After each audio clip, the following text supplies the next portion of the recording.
Greetings and welcome to the Oxford Industries second quarter fiscal 2024 earnings conference call. At this time, all participants are in a listen-only mode. If anyone should require operator assistance during the conference, please press star zero on your telephone keypad.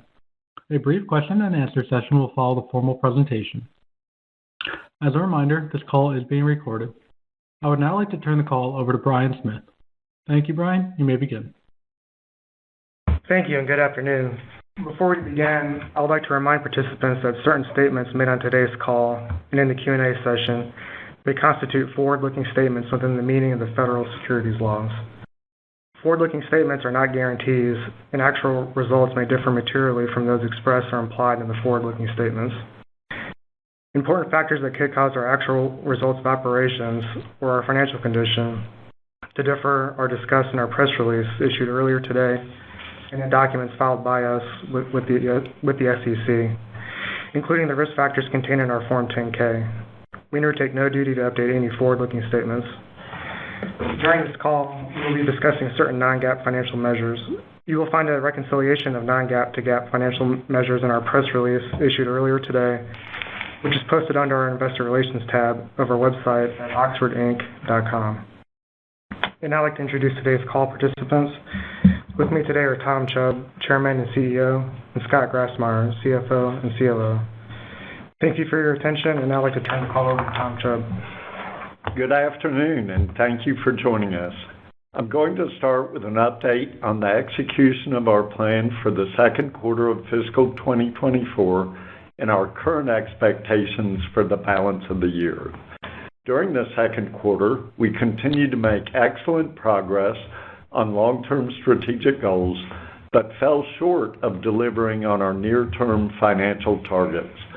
Sales of $420 million and adjusted EPS of $2.70 for the quarter were below our guidance range, primarily due to a continued pullback from the consumer. The pullback worsened sequentially during the quarter, coinciding with consumer sentiment hitting an 8-month low in July, with a trend continuing into August and the start of our third quarter. While most underlying economic indicators remain reasonably strong, the cumulative effect of several years of inflation may be catching up with the consumer. Simultaneously, the second quarter was also marked by several national and global noteworthy events that led to a more distracted consumer at several points over the summer.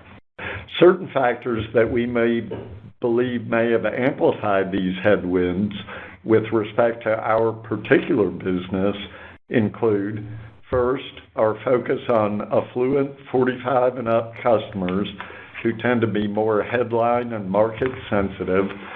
Second, our significant exposure to Florida, which accounts for over a third of our bricks and mortar business and grew at an exceptional pace coming out of the pandemic, but has slowed down as the new post-pandemic world settles in. And finally, some commercial and merchandising missteps on our part, including assortment misses and timing of promotional events. The slowdown we experienced in our business has been driven by reduced conversion while traffic has remained strong, which indicates that consumers are very interested in our leading brands but have become cautious when making purchase decisions.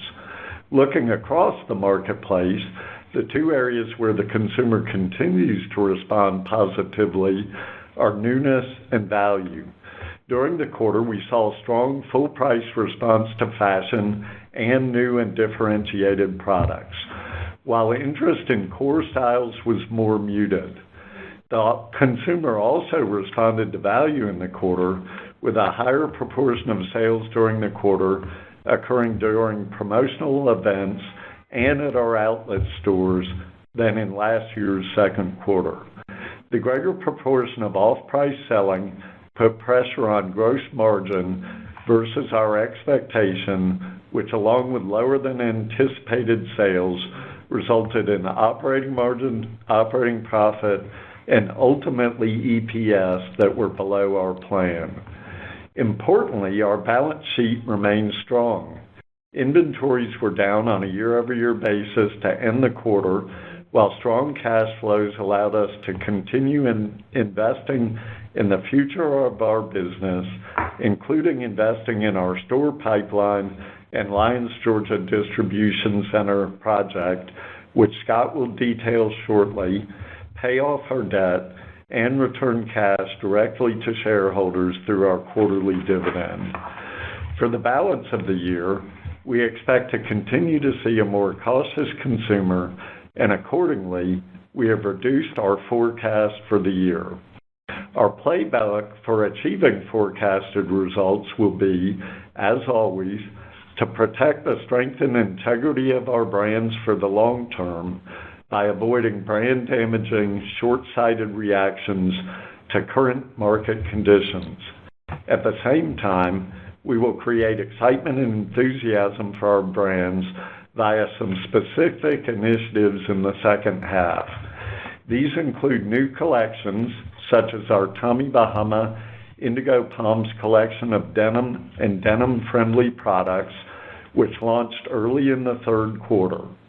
Initial reception to the collection's launch has been strong. The Indigo Palms collection encompasses a range of styles for both men and women, and the early success is fueling our optimism for how it can help us continue to build and grow our business going forward in both our direct channels as well as wholesale. By offering our guests a completely on-brand assortment of Tommy Bahama product that is appropriate for cooler weather, it enhances our ability to be relevant in the cooler months, particularly in the western part of the country, the Midwest, the Mid-Atlantic, and the Northeast. Also in the denim universe, Johnny Was is collaborating with Sasan Denim, playing to nostalgia for the original premium denim brand and featuring a beautiful marketing campaign with Lily Aldridge as the face of the brand. A campaign like this is new territory for us, and we are excited to see what we learn from it. From a value perspective, we will again protect the integrity of our brands, but within that constraint, offer plenty of opportunities for our customers to get lots of value for their money in brand-friendly ways. Some examples of this include the seasonal Lilly Pulitzer flash sale, which is happening right now, and our holiday marketing plans, which feature special value products, gift with purchase, gift cards, bounce-back deals, and many others. In addition to our focus on top-line initiatives, our second half will include focus on our operating margin with a keen interest in opportunities for SG&A reductions. As an example, we invested in the relocation of Johnny Was distribution center operations from high-cost distribution centers in Los Angeles to Lyons, Georgia, that will result in significant operating cost reductions that Scott will discuss more in a minute. We will also continue to look across all areas of business for opportunities to reduce SG&A spend without impairing our future growth prospects. While we are disappointed in our recent performance and revised outlook for this year, our teams have successfully now navigated challenging economic cycles before, and I am confident that we have the right people and strategies in place to emerge on the other side of this difficult market with the health of our brands and our consumer connections stronger than ever. Thanks for your attention, and I will now turn the call over to Scott for additional detail. Scott? Thank you, Tom. As Tom mentioned, there were several macroeconomic headwinds across the marketplace that negatively affected our financial results during the quarter, most notably lower consumer sentiment and an increase in the promotional environment. Despite these headwinds, our teams are focused on executing against our strategies of delivering newness and compelling products that resonate with consumers to combat these challenges and encourage full price selling. In the second quarter of fiscal 2024, consolidated net sales of $420 million were comparable to the second quarter of fiscal 2023 and below our initial guidance range of $430 to $450 million. Notably, sales in our outlets increased 4% as this channel benefited from consumers looking for deals and promotions, while sales in full-price brick-and-mortar locations were up 1%, driven by new stores and increased promotional activity, partially offset by low single-digit negative comps. Our wholesale channel, which was particularly challenging in the first quarter of this year, had a difficult second quarter with sales down 5% compared to the second quarter of 2023, as the specialty store business across our brands continues to struggle, partially offset by increased sales to major department stores. E-commerce and food and beverage sales were relatively flat compared to the second quarter of 2023. Adjusted gross margin contracted 100 basis points to 63.3%, driven primarily by a higher proportion of net sales occurring during promotional events in Tommy Bahama, Lilly Pulitzer, and Johnny Was. Across our three brands, we saw a strong response from consumers to our promotional and end-of-season clearance events. We were able to partially offset this decrease in our emerging brands group through our continued efforts to improve our inventory position and reduce the need for off-price, wholesale, and promotional direct-to-consumer sales.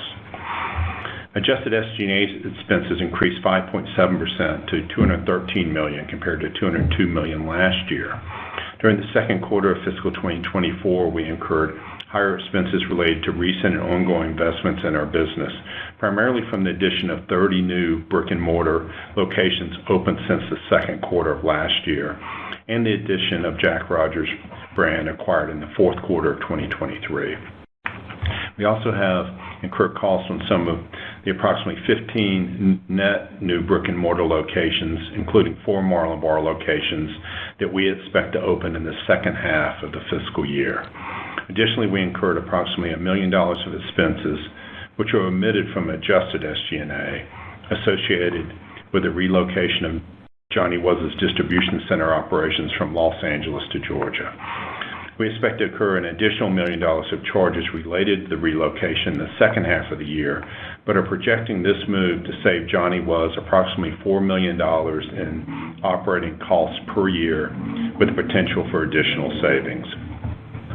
The results of this yielded $57 million of adjusted operating income, or 13.5% operating margin, compared to $73 million, or 17.3% in the prior year. The decrease in adjusted operating income reflects the SG&A investments amidst a challenging consumer environment for sales and gross margin. Moving beyond operating income, our effective tax rate was flat, while interest expense was $1 million lower compared to the second quarter of 2023, resulting from lower average debt levels. With all this, we achieved $2.77 of adjusted EPS. I'll now move on to our balance sheet, beginning with inventory.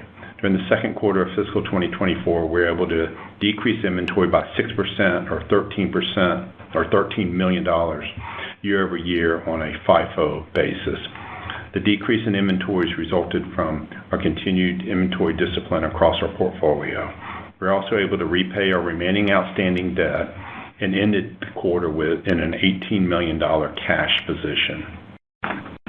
From a liquidity standpoint, our $122 million of cash flows from operations in the first half of fiscal 2024 allowed us to fund our elevated level of capital expenditures of $54 million and pay $22 million of dividends, all while being able to repay the $29 million of borrowings that was outstanding at the end of fiscal 2023.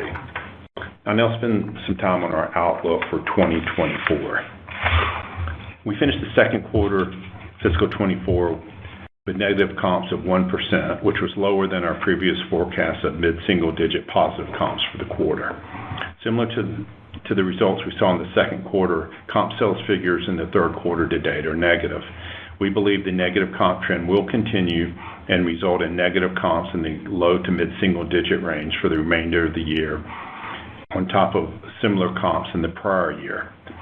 These assumptions, compared to our previous expectations from June, that assumed mid-single-digit positive comps for the remainder of the year, and we revised our sales forecast accordingly. For the full year, we now expect net sales to be between $1.51 billion and $1.54 billion, or a decline of 2 to 4% compared to sales of $1.57 billion in 2023. Our updated sales plan for 2024 now includes low to mid-single-digit sales declines in Tommy Bahama and Lilly Pulitzer, partially offset by sales growth in the low single-digit range for Johnny Was and the Emerging Brands Group. By channel, wholesale comprises the majority of the sales decrease, with a partial offset from a slight increase in our direct-to-consumer channels. We expect wholesale sales, which were down approximately $20 million in the first half of the year, to be relatively flat in the second half of the year compared to fiscal 2023, as we go against easier comps relative to what we saw in the first half. In our direct-to-consumer channels, we expect growth in our outlets as those locations continue to perform well in the current environment, and in our full-price retail food and beverage locations that will benefit from the addition of the approximately 30 new locations during the year. We expect sales in our e-commerce channel will be flat to slightly negative for the year. Looking across the marketplace, there are many macroeconomic risks and uncertainties that could affect our outlook, including consumer headwinds and industry trends that we have already discussed. There are also the upcoming elections in November and the related consequences that could have the potential to disrupt demand. Other challenges, including the shipping disruptions to global trade, caused in part by the attacks in the Red Sea, also have the potential to disrupt the supply of goods across the economy and increase freight cost. We now anticipate gross margin for the year will decline by approximately 50 to 100 basis points compared to the prior year, as expected increased activity during promotional events across our brands will more than offset the gross margin benefit from proportionally lower wholesale sales. We also anticipate a slightly negative impact in the second half from an increase in freight rates. Our guidance contains our best estimate of the impact of that increased freight will have on our earnings. In addition to slightly lower sales and negative gross margin, we expect SG&A to grow at a rate higher than sales in 2024, primarily due to the investments in our business, including expanding our store count by a net of approximately 30 locations with 5 new Tommy Bahama Marlin bars, continued IT investments, and the addition of Jack Rogers. Additionally, as discussed during our last call, we expect the Jack Rogers brand acquired in the fourth quarter of fiscal 2023 to generate an operating loss of approximately $2.5 million in 2024 as we reset and refocus the business. We also anticipate lower interest expense of $2 million for the year compared to $6 million in 2023, and higher royalty and other income, primarily from a full year of the Tommy Bahama Miramonte Resort. Additionally, we expect a higher adjusted effective tax rate of approximately 24% compared to 23% in 2023, which benefited from certain favorable items that are not expected to reoccur in 2024. Considering all these items, we expect operating margin to decrease from 2023 levels and now expect 2024 adjusted EPS to be between $7 and $7.30 versus adjusted EPS of $10.15 last year, with decreases in all of our businesses and a higher tax rate being partially offset by the lower interest expense and higher adjusted royalties and other income. In the third quarter of 2024, we expect sales of $310 million to $325 million compared to sales of $327 million in the second quarter of 2023. We also expect gross margin to contract by approximately 50 to 100 basis points, with the trend of increased sales during promotional events expected to continue, SG&A deleveraging, $1 million of lower interest expense, and a flat royalty and other income.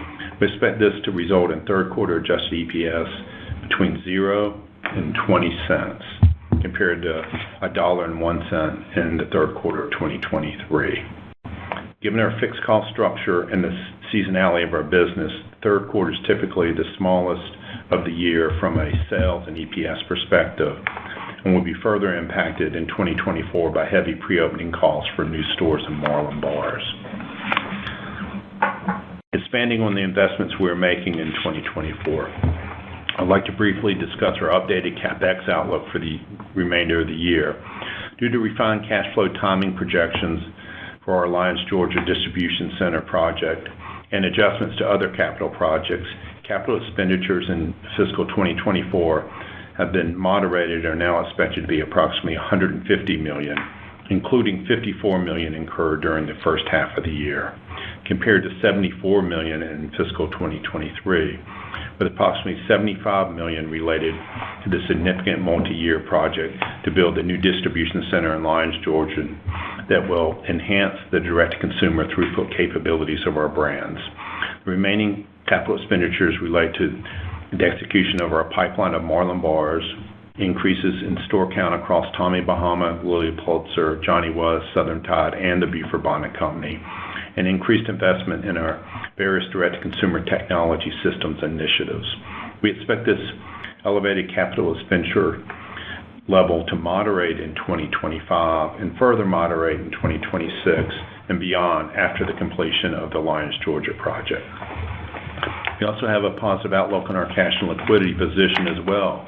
Cash flow from operations are expected to be very strong, giving us ample room to fund the previously mentioned investments, our quarterly dividend, and limit the need to borrow under our revolver, although we do expect a modest debt position for much of the second half due to the elevated capital expenditures. Thank you for your time today. We'll now turn the call over for questions. Paul? Thank you. We'll now be conducting a question and answer session.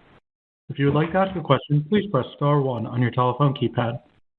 A confirmation tone will indicate your line is in the question queue. You may press star 2 if you'd like to remove your question from the queue. For participants using speaker equipment, it may be necessary to pick up your handset before pressing the star keys. In the interest of time, we ask that participants limit themselves to one question and one follow-up. One moment, please, while we poll for questions.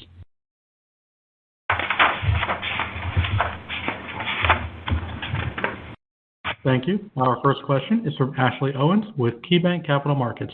Please proceed with your question. Hi, thanks for taking my question today. This is Chandana Madaka on for Ashley. So I just wanted to dig into maybe a little bit more about how you're thinking about promotional events going into the back half, maybe any color you could provide there by brand, just, now that the thinking around promotions is a little bit differently. Also wanted to see if you could dig in further for us on what you're hearing from wholesale partners, maybe an update on the order books. Thank you. Okay, so on the promotions, I wouldn't say that we're really thinking about it differently. I think what we're thinking is just we recognize that they're going to be very important this year, especially as they always are during the holiday period. So we're going to start a bit earlier. As you know, the shopping season is about 5 days, it's exactly 5 days shorter this year than it was last year. So it's going to be important that we jump on it at the beginning of the November. We're going to have an assortment of mailers. We're doing a mailer in Tommy Bahama that we haven't done in a couple of years, so that would be a little bit of a change. We've got a great gift with purchase offering that we're going to do over the Cyber Weekend, starting with Black Friday and going through the weekend, actually starting on Thursday, I believe. We've got our normal gift cards. We've got bounce back sales. We'll have the Lilly Pulitzer flash sale in January. So it's really the same types of things. I think it's just that our focus on those maybe will be a little bit more intense than it has been in the past. In terms of the wholesale performance, as Scott mentioned in his prepared remarks, the year overall has been tougher in wholesale. We do expect the second half to be about flat with last year, which the first half was down, I think, about 5% or so. But our performance with our majors, which is where we have the most visibility to how we're doing, has actually been quite good. And I think as we're starting to see spring bookings, we're actually encouraged with what we're seeing there. Awesome. Thanks. Nice to hear. Thank you. Thank you. Our next question is from Dana Telsey with Telsey Advisory Group. Please proceed with your question. Hi, good afternoon, everyone. As you think about the state of the consumer and what you saw in outlets versus the other channels of distribution, with the brands, with Tommy, with Lily, what are you seeing that's different? How did the cadence of the quarter go? And are there categories that perform better or worse than others? And with the promotional environment, how deep are the markdowns, and how are you thinking about promotions for Q3 and Q4? Thank you. Okay, thank you, Dana. So the cadence of the quarter, as we mentioned, was that it got worse sequentially through the quarter. May was actually an okay month. June softened a bit, but not terribly. And then July got a lot worse, especially in the back half of July. And then, as we mentioned, August was weak as well. In terms of what the consumer's looking for, as you know, I think very well, it is a value-driven market right now. We are intent on maintaining our strategy of being a full portfolio of full-price premium brands, and we're not really veering away from that. But we are going to be paying a lot of attention and be very focused on sort of the types of promotional activities that you've seen from us in the past, Dana. And then, as we mentioned in our prepared remarks, we, during the second quarter, did a greater proportion of our sales during those events. We may have had a little bit more in terms of the number of promotional days, but the biggest factor was just that was the time when the consumer was most interested in shopping, and the time where they were most interested in converting, if you will.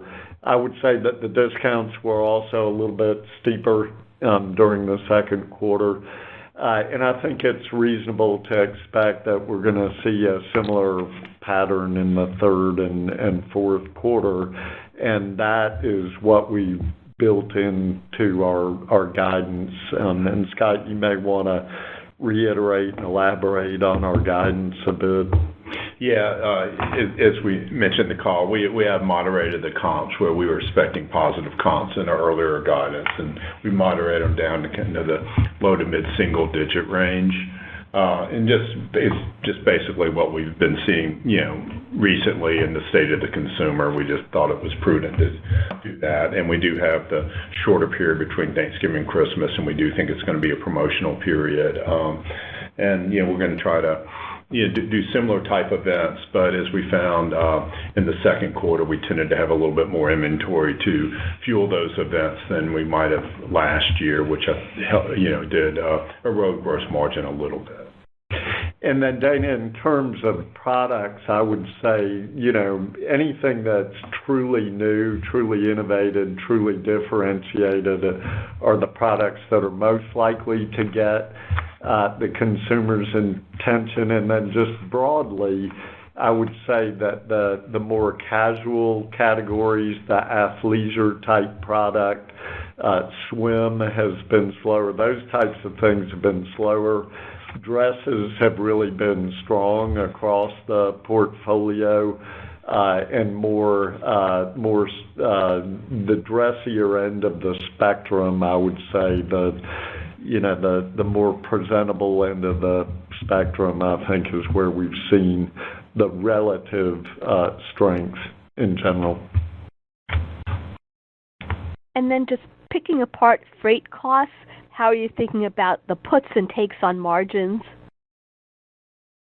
Yeah, we built in about 15 to 20 basis points in margin hit due to elevated freight. So it's not a huge amount. We are watching, and that's mainly some of the Red Sea issues that have inflated rates. We are watching closely the East Coast situation with the union negotiations, and our diverting some product to the West Coast, and then we'll have to bring it across the country in some cases. So that's something we continue to watch, but we have built in some disruption from that. Obviously, if the East Coast ports do go on strike, that's that's going to be a disruptor to, I think, everyone. And just one last thing, with the change in business patterns, whether it's marketing or store openings or Marlin bars, any adjustments that you're thinking about, whether in terms of timing or shifts in how you're thinking about any of the initiatives? Thank you. Not really. We're pretty much full steam ahead. On the growth initiatives, we are. SG&A is something we always look at, but it's obviously we're looking at opportunities there when they present themselves. We mentioned the Johnny Was distribution center move, which we was going to save us a bit of money, and we're looking at other opportunities to reduce SG&A. But as far as growth initiatives, we're moving forward, which would include the stores that we're opening, the Marlin bars, and the distribution center in Lyons. And look, Dana, we believe that this is at worst an old school recession, maybe not even that. It's not the type of event that we saw in the pandemic or the financial crisis. And we want to be ready when business starts to pick up. We believe in our direct-to-consumer channels, as we do our wholesale channel, and building stores and Marlin bars and having a DC that can service both retail, wholesale, and our e-com business is, going to be very important as we get a year, 2, 3 years out. So we want to make sure that we're there. These are long-term projects that we need to manage for the long term. Thank you. Thank you, Dana. Thank you. Our next question is from Mauricio Serna with UBS. Please proceed with your question. Hi, good afternoon. Thanks for taking our questions. I guess maybe if you could elaborate a little bit more on the promotional activity across each of the 3 big brands. I know I recall there was some shift in promotional events and Lilly Pulitzer, but outside of that, anywhere where you saw promotions really surprise you on the negative side, and just a bit more details on that would be very helpful. Thank you. Mauricio, I'd say is this more we sold through a bit less at full price than we expected, so we had more inventory when we did, like Tommy's end of the season sale had, more inventory than did the prior year, Lilly, Johnny Was. That was more the case, so it just resulted in, and you had a consumer much more willing to buy during those events. So it wasn't that we had major change in the events or were majorly different on the degree of discounts. There was just more inventory available that sold. So we kind of traded some full price sales for off price sales during typical clearance periods. Understood. And then just a quick follow-up. Surprised to see also kind of the slowdown on the restaurant business. Could you elaborate a little bit more about what happened there? And lastly, could you remind us the comp sales, the compares you're up against in the second half of the year? I think, just to be mindful of that. Thank you. Yes, I think the restaurants slowed down, as you know, Mauricio. The restaurants just have not slowed down really up until the second quarter. They have been extremely strong as they reopened, even during the pandemic, when service was much more limited. They were quite strong and then just had been super strong, and I think a little bit of that has slowed down. Florida, for example, is a big restaurant market, and as we talked about in the retail business in Florida as well, which had been just sort of nonstop go since the pandemic, and it sort of settled down to it where it was performing more like the rest of the country during the quarter. As far as comps, last year, Q3 and Q4, we were kind of in that, we were kind of the 3 to 5% range negative. And so we're projecting similar type comps in our second half this year. And where before we were projecting positive comps. So that's the big change in guidance is really that comp movement is the biggest change. Thank you. And we're going to be working very hard, of course, Mauricio, to try to turn that negative comp assumption into a positive result. But given what we've seen over the last 6 or 8 weeks, we just thought it was prudent to lower the expectation.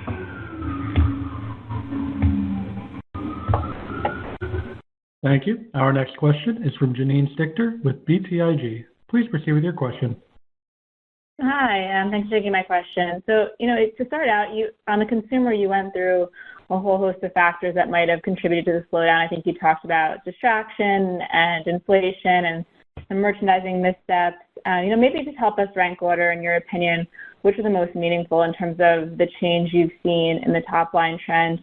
And then within that, we'd love some more context around Florida. It grew a lot in the years after COVID. You're talking about some normalization. Just maybe your thoughts on what inning we're in with the normalization there, and maybe some context on how much it grew post-COVID. Thank you. So with respect to Florida, what I want to be very clear about is that it's not underperforming so much the rest of the country, is that it's just no longer outperforming the rest of the country, which was really what happened continuously for the 3 previous years, was that it outperformed everybody else. Now it's sort of more running with the pack. What I believe we're going to see going forward, at least for the next, several quarters, is that it's probably just going to run with the pack a bit more. So if things pick up nationally, I would expect Florida to pick up with that, I believe. And if they don't pick up as quickly, I think Florida will sort of stay more or less where most of the other regions are. And then in terms of trying to rank order the 3 factors that we talked about, the headline distraction, Florida, and the merchandising missteps, it's kind of hard to do that. I would say that they're all meaningful factors, Janine. I think they all had a material impact on results. There's some data from a big advertising agency that sort of supports our theory on the headline distraction, where they looked at, I think, over 100 brands that mostly cater to a 45 and up type consumer, and saw that during July they were down 14% year over year. And that would tend to support the theory that that was a material factor for us. Our merchandising missteps, some of them we can measure a little bit more than others, but we again think that they were material. And then the Florida thing, I mean, it's a third of our business, and it went from a third of our retail business, and it went from a significant outperform to running with the plaque, which cost us a lot of incremental contribution dollars. Okay, great. And then on the merchandising missteps, it sounds like you have a lot of things already in the works, but just would love to hear your sense of when we should expect to see some improvement there. Well, certainly on a year-over-year basis, as we get to the second quarter of next year, they're all completely fixable Undoubtedly, we will make some other missteps next year. It's a part of the business. Hopefully, they'll just be a little less pronounced than this year, and we believe they will. And then in terms of what we've got coming for the third and fourth quarter, from a merchandise and commercial standpoint, we really like it a lot. One of the things that we've got that we think will be a meaningful plus for us this year, we've got the Indigo Palms launch in Tommy Bahama, which is already driving some positive results in the getting cooler month that we're in now, and should help as we get further into the cooler months. And then in January, they're actually going to have a early spring delivery that's going to hit the floor in January. Typically, January is just a bit about what everything that's left over from sort of the pre-holiday and resort time. And this year, we're actually going to give our guests a taste of spring in January that we think they'll be receptive to and they'll like. So we like our lineup for the second half. We wish the consumer were a little bit stronger than they are, but we do think we've got good tools to work with to try to capitalize on the demand that is there. All right, great, perfect. Thanks for all the color. Thank you. Thank you. Our next question is from Paul Lejuez with Citigroup. Please proceed with your question. Hey guys, thanks. Can you talk about which regions were performing this quarter? It sounds like Florida was in line with the chain, but where did you see better results by region, and where did you see weaker results? And then can you talk about where each of the brands are in terms of full price selling relative to all-time peaks, and also maybe relative to pre-pandemic levels? Just trying to understand, the level of markdowns that you're seeing, what percentages of the assortment for each of the brands are selling at full price today versus what you saw last year or year before, maybe pre-pandemic, just to kind of frame where you are in that continuum. Thanks. Okay. Thank you, Paul. And first, with respect to the regional question, this is on a relative basis. Nowhere was really great. Almost everywhere was soft during the quarter. But the places that were relatively strong were some of the cooler weather places like the Midwest, the Mid-Atlantic, New England, were some of the spots out west, I think, especially the Northwest, some of the desert areas were relatively strong as compared to Florida, Texas, some of the places that, were a little bit weaker. But again, nowhere was really what I would call strong. Everywhere was soft. And again, on Florida, it's not that it was, way worse than other places. It's just that it looked more like other places where, for the last couple of years, it had been an outlier on the positive side. And now on the relative level of discount. Yeah, one more to add to that. The Marlin Bar locations held, the retail side of the Marlin Bars held much better than the averages out there. So that part was encouraging. Yeah, very important. Yeah. As far as the level of discount, we were pretty low levels, since the pandemic. I would say this year's kind of reverting back to closer to a pre-pandemic level. I don't have the exact percentages, but it's not a big outlier from where we operated pre-pandemic. It's just been more promotional than we've been since the pandemic. And again, it's lower full price sales that's just yielding. It's not because we're doing lots more events. It's just the lower full price sales is just fuel or providing more inventory that we need to clear, and we're some of our clearance and promotional events are just a bit bigger. Got it. How are you thinking about ticket prices? Do they need to be adjusted lower to avoid having to use more discounts to drive sales, or do you prefer to leave them where they are and show the customer that discount as a call to action?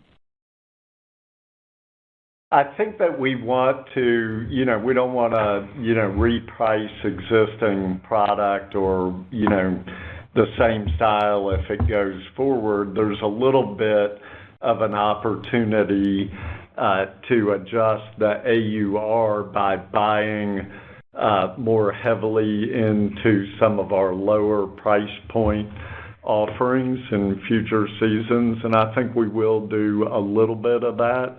I don't think it'll be dramatic, but I think we'll probably invest a little bit more in some of the, some of the lower price points that we already have, where we were lighter in inventory this year, and we in upcoming seasons, I think we'll probably invest a little bit more. That was an example of one of the issues, Paul, that we had in the second quarter was our opening price point dresses in Tommy Bahama, which for Tommy Bahama is sort of $90 to $120. We were significantly underinvested in inventory in that price point for dresses during the second quarter, and we felt it. We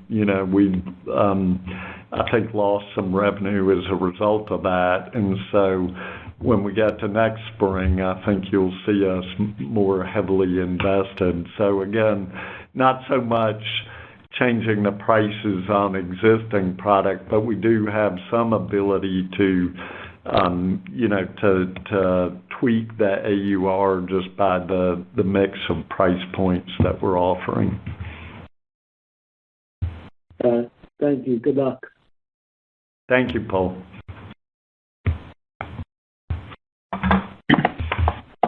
Thank you. There are no further questions at this time. I would like to hand the floor back over to management for any closing comments. Okay. Paul, thank you very much for hosting our call, and thanks to all of you for your interest in our company, and we look forward to talking to you again in December, and I hope all is well until then.